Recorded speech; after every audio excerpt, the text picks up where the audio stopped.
जय Hind and hello guys, स्वागत है आपका आपके अपने YouTube चैनल ज्ञानदेह होस्ट में। और इस वीडियो में मैं आपको बताने वाला हूं SSC CHSL online form 2024 mobile से कैसे फिल करना है इसके बारे में, जहां पर आपको OTR से लेकर के प्रिंट तक पूरी जानकारी दी जाएगी। तो आप इस वीडियो को बिना स्किप किए देखिएगा ताकि आपसे इस फॉर्म को भरने में कोई भी मिस्टेक न हो। तो गाइज अभी जो वीडियो में देख सकते हैं हमारी ऑफिशियल साइट jobsgyan.in है, इसका लिंक वीडियो के डिस्क्रिप्शन में दिया है। ये लिंक आपको ओपन करना अनिवार्य है। जैसे आप इसको ओपन करेंगे तो आपको यहाँ पर जानने को मिलेगा कि 3712 पोस्ट निकाली गई है, जिसके फॉर्म आप 7 मई 2024 तक भर पाएंगे। अप्लाई करने के लिए 12वीं पास की योग्यता एंड इसमें जनरल OBC को 100 रुपये फीस पे करनी है और SC ST विकलांग और ऑल कैटेगरी फीमेल के लिए कोई फीस नहीं है। तो ये सभी जानकारी चेक करने के बाद में आप यहाँ पर इंपॉर्टेंट लिंक के सेक्शन में आइए और अप्लाई ऑनलाइन लिंक ओपन कीजिए। अब आपके सामने यहाँ पर SSC की ऑफिशियल वेबसाइट आ जाएगी। अगर आपने इस वेबसाइट का इस्तेमाल करके कोई भी फॉर्म भरा है तो इसका मतलब है कि आपका रजिस्ट्रेशन हो रखा है, या फिर अगर आपने OTR कर लिया था इस वेबसाइट के ऊपर जो कि नई वाली वेबसाइट है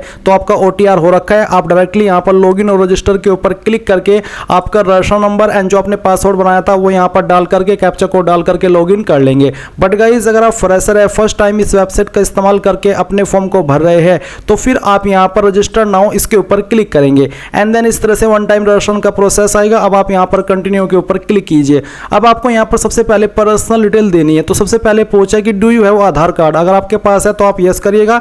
यस करने के बाद में आपको आधार कार्ड का नंबर देना है और उसको दोबारा डाल करके वेरीफाई कर देना है। फिर 3 पॉइंट में आपको यहाँ पर आपका नाम एंटर करना है। ये नाम आपका 10th के सर्टिफिकेट के अकॉर्डिंग होना चाहिए। फिर आपको यहाँ पर इस नाम को दोबारा डाल करके वेरीफाई करना है एंड देन यहाँ पर आपको पूछा है 4 पॉइंट में कि क्या आपने कभी आपका नाम बदला है। अगर हाँ तो यस, नहीं तो आप नो करेंगे। फिर 5 पॉइंट में आपको आपका जेंडर सेलेक्ट करना है। फिर उसके बाद में इसमें इसको दोबारा सेलेक्ट करके आपको वेरीफाई करना है। फिर आती है डेट ऑफ बर्थ। तो जो भी आपकी डेट ऑफ बर्थ है वो आप यहाँ पर भरेंगे। पहले आपको डे नहीं बल्कि पहले आपको आपका मंथ देना है, फिर आपको यहाँ पर डे और उसके बाद में जो भी आपका ईयर है वो आपको यहाँ पर एंटर कर देना है। इसके बाद गाइज यहाँ पर आपको अगेन आपकी DOB वेरीफाई करनी है, तो सेम तरीके से आप इसको यहाँ पर डाल दीजिए। फिर आपको 7 पॉइंट में फादर नेम देना है, फिर उसको वेरीफाई करना है। 8 पॉइंट में मदर नेम एंड देन उसको दोबारा डाल करके वेरीफाई करना है। 9 पॉइंट में मैट्रिकुलेशन का बोर्ड यानी कि कहाँ से आपने आपकी 10वीं की है उस बोर्ड का नाम आपको यहाँ पर देना होगा। अगर आपका बोर्ड इस लिस्ट के अंदर नहीं है तो आप यहाँ पर गाइज अदर्स का एक ऑप्शन है उसको सिलेक्ट कर सकते हैं,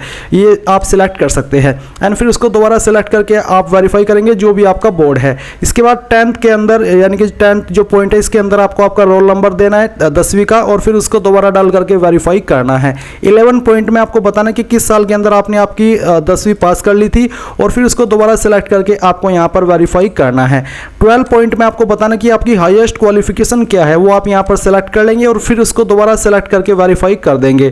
13 पॉइंट में आप यहाँ पर आपका मोबाइल नंबर देंगे जो कि आप रजिस्टर करना चाहते हैं। जैसे आप यहाँ पर नंबर डालेंगे तो आपको OTP सेंड करने को बोला जाएगा। आपके नंबर के ऊपर जो OTP आएगा वो आप यहाँ पर डाल करके वेरीफाई कर देंगे। सेम वे में आप आपकी ईमेल ID डालेंगे, फिर उसके ऊपर OTP सेंड करेंगे और जो OTP आपको मिलेगा वो यहाँ पर डाल करके आप वेरीफाई कर देंगे एंड उसके बाद में आप यहाँ पर सेव एंड नेक्स्ट के ऊपर क्लिक करेंगे। सेव एंड नेक्स्ट के ऊपर क्लिक करने के बाद में आपकी पर्सनल डिटेल सेव हो जाएगी और आपको मैसेज के माध्यम से आपका रजिस्ट्रेशन नंबर भेज दिया है। अभी आप यहाँ से ओके करेंगे और ओके करने के बाद में आपको आपका रजिस्ट्रेशन नंबर देखने को मिलेगा। साथ ही आपको एक ईमेल भी आई होगी और एक और मैसेज भी आया होगा जिसमें कि रजिस्ट्रेशन नंबर के साथ में एक पासवर्ड भी दिया होगा। तो आप यहाँ पर कंटिन्यू के ऊपर क्लिक करें और जो रजिस्ट्रेशन नंबर अभी आपको मिला वो यहाँ पर डालें और जो आपको पासवर्ड आया है ईमेल और मैसेज के माध्यम से वो यहाँ पर डालें। फिर ये कैप्चा कोड फिल करें एंड देन साइन इन के ऊपर क्लिक करें। साइन इन पर क्लिक करने के बाद में यहाँ पर गाइज आपको आपका एक न्यू पासवर्ड बनाना है। तो आप यहाँ पर पहले तो आपका जो ओल्ड पासवर्ड अभी आपको मिला है वो आप यहाँ पर डालिए, फिर एक न्यू पासवर्ड बनाएंगे। न्यू पासवर्ड आपका कैसा उसका एक एग्जांपल मैं आपको यहाँ पर दे करके दिखा रहा हूँ। तो आप यहाँ पर कुछ इस तरह का पासवर्ड बना देंगे जिसमें कि आपको इंग्लिश का कैपिटल लेटर रखना है, स्मॉल लेटर रखना है, स्पेशल कैरेक्टर रखना है और डिजिट का इस्तेमाल भी करना है। फिर इस पासवर्ड को आप यहाँ पर दोबारा डाल करके वेरीफाई कर देंगे एंड देन यहाँ पर आपको सिक्योरिटी क्वेश्चन सेलेक्ट कर लेना है। यहाँ पर कोई 2 सिक्योरिटी क्वेश्चन आप सेलेक्ट करेंगे एंड इनका आंसर आपको आपकी मर्जी के अकॉर्डिंग यहाँ पर दे देना है जो भी आप देना चाहते हैं। ये आपको तब काम आता है जब आप अपना पासवर्ड भूल जाते हो और आप उसको रिकवर करने की कोशिश करते तो फिर आपको इन्हीं क्वेश्चन का यही वाला आंसर देना होता है जो कि आपने यहाँ पर बनाया है और फिर आपका पासवर्ड रिसेट हो जाता है। अब आप यहाँ पर नीचे सेव एंड नेक्स्ट के ऊपर क्लिक कीजिए। अब आपका यहाँ पर ये पासवर्ड भी क्रिएट हो चुका है सक्सेसफुली। अभी आपको यहाँ पर ओके करना है और ओके करने के बाद में अभी जो आपको रजिस्ट्रेशन नंबर मिला है वो यहाँ पर डालिए और फिर जो अभी आपने पासवर्ड बनाया वो आपको यहाँ पर डालना है एंड देन ये कैप्चा कोड डाल करके लॉगिन के ऊपर ऊपर क्लिक करना है। इसके बाद में गाइज यहाँ पर आपको आपकी अन्य इन्फॉर्मेशन देनी है, जो कि यहाँ पर पहले आपको आपकी कैटेगरी बतानी होगी। तो जो भी आपकी कास्ट कैटेगरी है वो आप यहाँ पर सेलेक्ट कर ले, जैसे कि SC ST OBC या फिर जनरल, तो जो भी है वो आप यहाँ पर सेलेक्ट कर लीजिएगा। इसके बाद इसको दोबारा सेलेक्ट करके आपको यहाँ पर वेरीफाई करना है। इसके बाद फिर आपको नेशनलिटी सेलेक्ट कर लेनी है, ए सिटीजन ऑफ इंडिया आपको यहाँ पर सेलेक्ट करना होगा। एंड फिर आपको यहाँ पर देखने को मिलेगा 4 पॉइंट विजिबल आइडेंटिफिकेशन मार्क, यानी कि आपकी बॉडी के ऊपर वो निशान जिससे आपकी बॉडी की पहचान होती है। ये मार्क आपकी बॉडी के ऊपर कहीं पर भी हो सकता है, तो आप यहाँ पर उसके बारे में लिखेंगे। अगर आपकी बॉडी के ऊपर कोई निशान नहीं है तो आप नो मार्क लिख दीजिएगा। 5 पॉइंट है कि क्या विकलांग है, अगर हाँ तो आप यस करिए, नहीं तो आपको नो ही रहने देना है। फिर आपको यहाँ पर 6 पॉइंट में आपका जो परमानेंट एड्रेस है वो यहाँ पर ये जो ए सेक्शन है इसके अंदर फिल करना है। और इसके बाद में आपको आपकी स्टेट सेलेक्ट कर लेनी है, जो भी आपकी स्टेट है। एंड देन फिर यहाँ पर आपकी डिस्ट्रिक्ट कौन सी है उस स्टेट के अंदर वो आपको सेलेक्ट करनी होगी, और आपका जो पिन कोड है वो भी आपको यहाँ पर डाल देना है।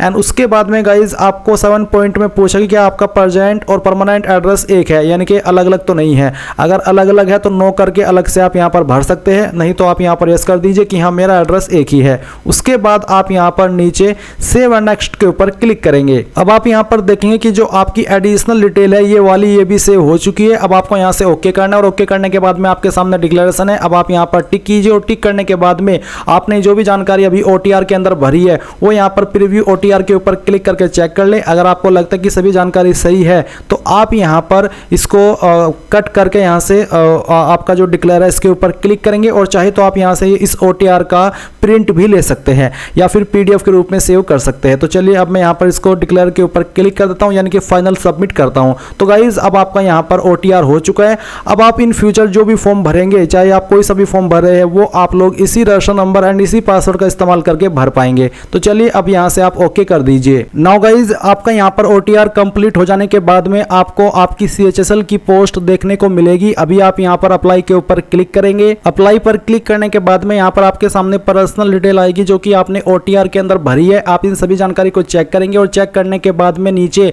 नेक्स्ट के ऊपर क्लिक कर देंगे, और यहाँ से आप इसको ओके करेंगे। और ओके करने के बाद में अब आपको यहाँ पर अपनी जानकारी भरनी है। 19 पॉइंट में आपकी जो हाईएस्ट एजुकेशन क्वालिफिकेशन है वो आपको सेलेक्ट करनी है। यहाँ पर आप वही क्वालिफिकेशन सेलेक्ट करें जो कि आपने कंप्लीट कर ली हो।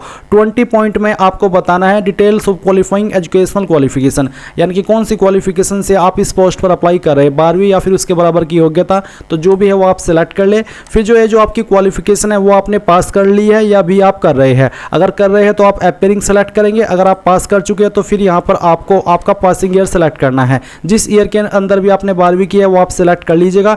फिर कौन सी स्टेट से की है वो स्टेट आपको सेलेक्ट करनी है। आपके बोर्ड का नाम देना है। अगर आपका बोर्ड का नाम यहाँ पर नहीं है तो आप इसमें अदर्स का ऑप्शन सेलेक्ट कर लीजिएगा। इसके बाद आप यहाँ पर 12वीं का रोल नंबर भरेंगे, परसेंटेज डालेंगे और सेव एंड नेक्स्ट कर देंगे। इसके बाद है एडिशनल इन्फॉर्मेशन, जिसमें कि आपसे पूछेगी कि आप एक्स सर्विसमैन है आर्म फोर्सेस के, अगर हाँ तो यस, नहीं तो आप नो करेंगे।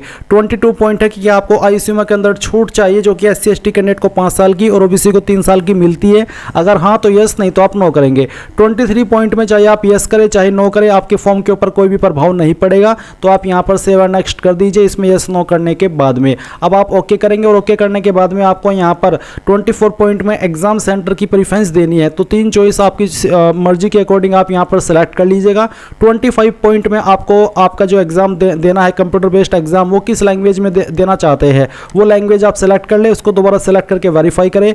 जो आपका टाइपिंग टेस्ट होगा वो आप किस लैंग्वेज में देना चाहते हैं वो आप 26 पॉइंट में सेलेक्ट करेंगे, और उसको दोबारा सेलेक्ट करके वेरीफाई कर देंगे। फिर यहाँ पर गाइज क्या आपको लिखने में कोई प्रॉब्लम है, लिमिटेशन है, तो आप 27.3 में यस करेंगे, नहीं तो आपको नो कर देना है। 28 पॉइंट में यहाँ पर क्या आपकी जो 12वीं है वो आपने साइंस स्ट्रीम जिसमें कि आपके पास मैथमेटिक्स सब्जेक्ट था, क्या ऐसा है? अगर हाँ आपकी 12वीं मैथमेटिक्स के साथ में है तो आप यस करिएगा, नहीं तो आप नो करेंगे। एंड उसके बाद में आप सेव एंड नेक्स्ट कर देंगे।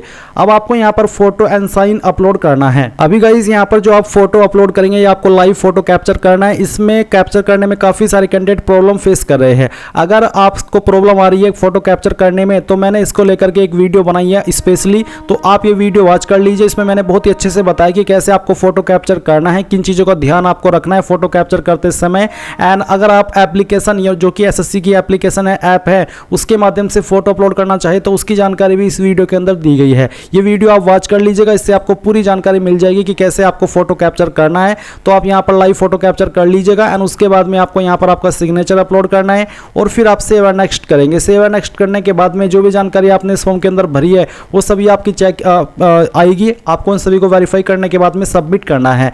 जो कैंडिडेट इस फॉर्म को जनरल ओबीसी से भर रहे हैं उनके सामने पेमेंट का पे जाएगा, पहले वो फीस जमा करेंगे तब उनका फॉर्म कंप्लीट माना जाएगा।